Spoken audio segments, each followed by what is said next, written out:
Hey yo, what is up guys, it is Swa here, and today I will be talking about over 40 tips that you can be using on the release of Lost Ark in the NA and the EU. And although some of these tips might seem self-explanatory and maybe even overwhelming at some point, I think some of them might actually increase your overall experience within a game. And although there are already a plethora of videos that literally explain all of these things, I decided to make a video with all of them combined. So chances are you might have seen the majority of these tips already, but if you haven't already, make sure to share this with your friends and your family. But without further ado, let's get into it. Let's start with something that will kick a lot of people in the shins, and that is you should stop hogging the meta. And the reason why I say this is very simple.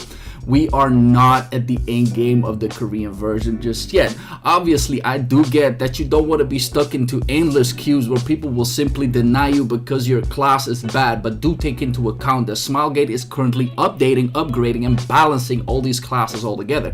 So by the time that you actually reach this end game, the game might look completely different, and the class that you wanted to actually play could be godlike at that point. So let's start off with some really easy stuff to make your life more convenient. Pressing your T will enable auto movement. Just note that this doesn't make you cut corners. However, if there are places that you want to reach and you don't know how to get there, you can simply click on somewhere and autopathing will do the trick for you. And although this might not seem as useful, but if you want to search for certain Mokoko seeds, the autopathing itself will literally guide you through it. And then for an obvious one, once you press a tab, you get yourself a minimap, but playing like this is quite obnoxious, and you can simply drag it, click your middle mouse button, drag this thing to the side, and it will not be as annoying as it normally is. You can also use this minimap for teleporting by simply holding the Alt button and then left clicking so you can teleport to any destination that you want.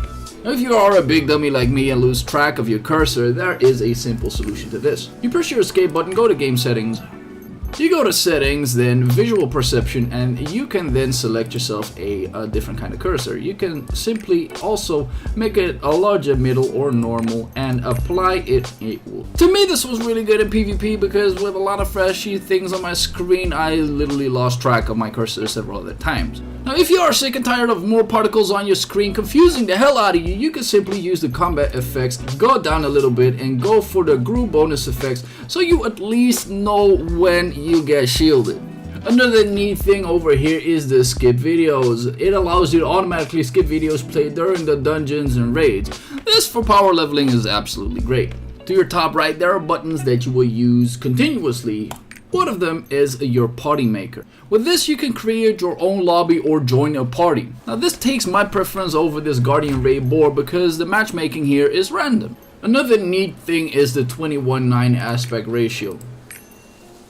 This will generally grant you about 20 to 25% more visuals, which is definitely useful for your PvP. For your PvE, however, you don't necessarily need this. But not just the party finder, you can get yourself to the Colosseum from wherever you want by simply clicking the top right. So if you want to matchmake and still play the game, this is possible because your top over here says that the registration is still going on to full effect.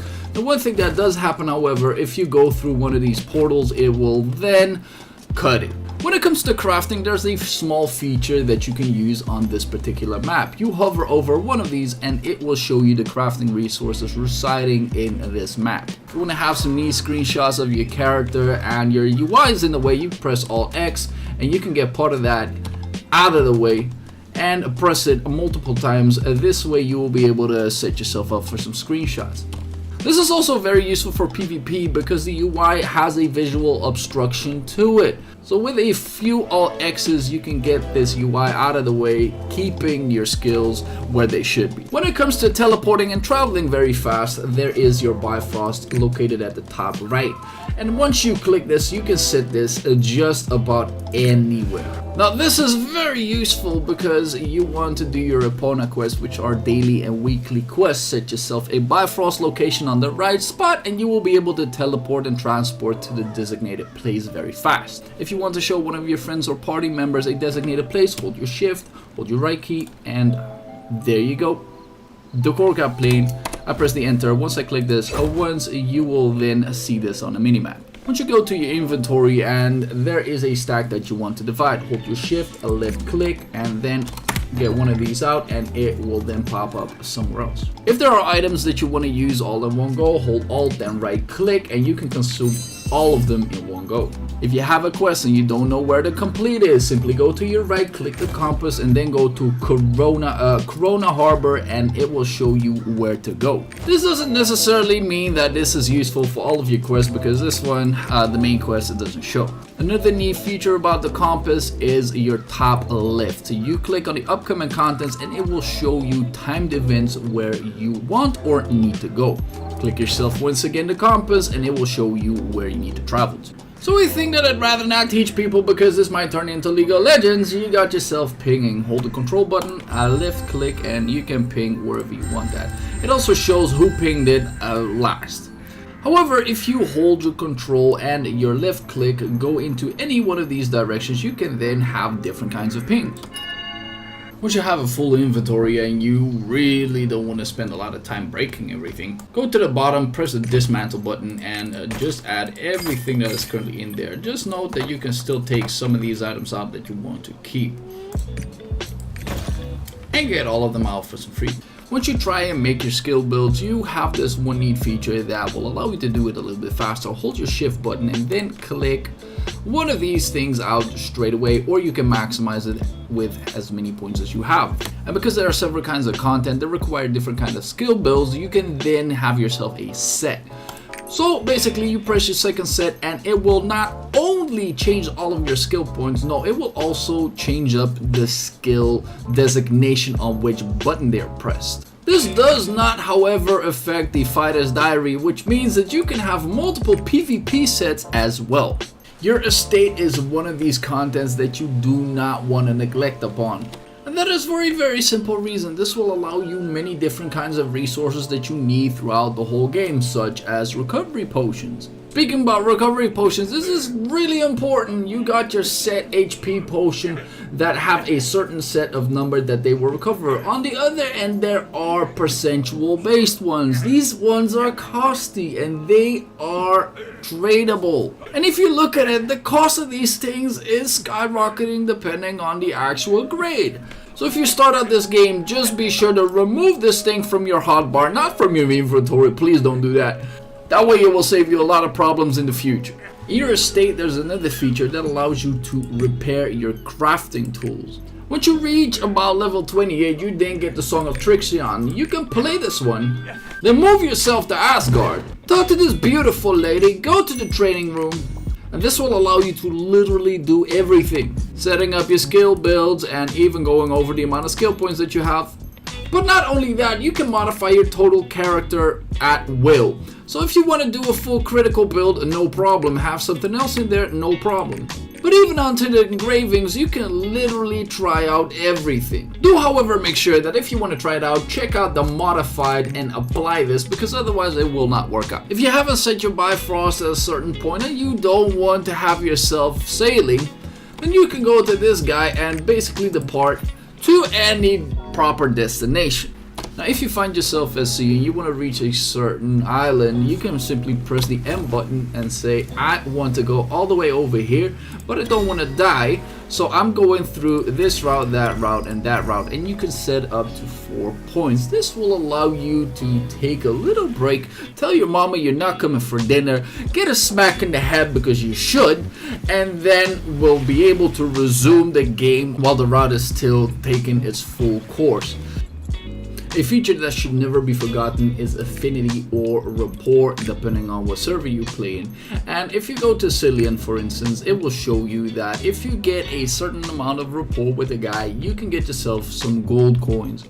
Now to get the gold, you can then go to the guy, put a gun in his face, or give him something nice. You can then gift him something, and then look at the rapport going up. Once you want to increase this any further, you need to accept the quest, do the quest first, and then continue it. The reason why this is important to do it daily is because the affinity actions are limited per day. You get 5 songs, 5 emotes, and you can give a hell of a lot of presents if you want to.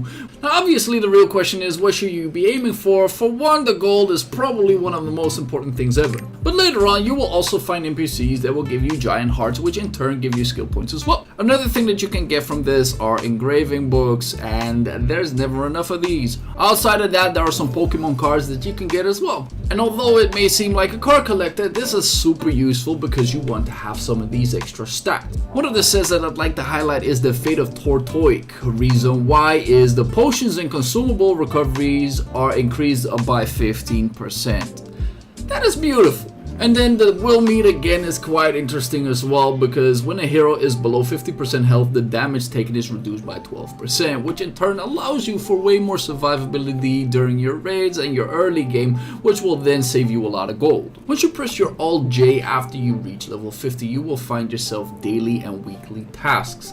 Obviously, as the name implies, you really want to do these daily and weekly. This is basically your basic source of income.